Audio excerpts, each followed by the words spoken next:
Lighted trees were certainly used in various pagan religious celebrations throughout history. But contrary to popular belief, there does not appear to be any direct link between the pagan rituals and the Christmas tree. Rather, the Christmas tree almost certainly has its roots in Christian practices. Among the many accounts claiming to explain the origin of the Christmas tree, the three most popular are from Germany, making it the likeliest place of origin. The stories span from the 8th to the 16th century. All three are rooted in historical facts and may even be connected to one another.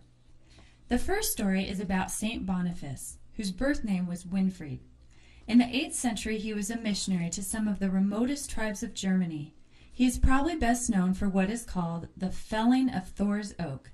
It is said that upon entering a town in northern Hesse, Boniface learned that the people worshiped the god Thor. They believed that Thor resided in a great oak tree among them. Boniface determined that if he wanted to earn an audience with the people, he would have to confront Thor. He announced before the people that he was going to cut down the oak, and he openly challenged Thor to strike him down.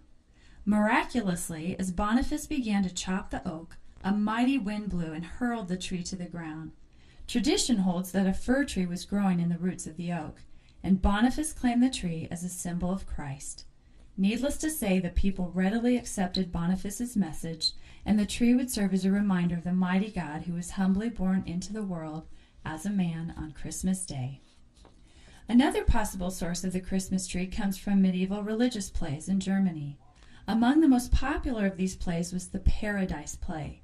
It started with the creation of man, acted out the first sin, and showed Adam and Eve being expelled from paradise, the Garden of Eden. It closed with the promise of a coming Savior, which made the play a particular favorite during the Christmas season.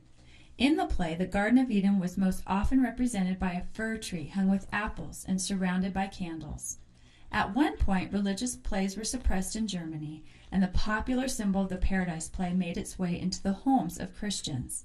By the 15th century, Christians started to decorate their trees not only with apples, the symbol of sin and the need for a Savior, but with small white wafers, the symbol of Christ's body, the Savior.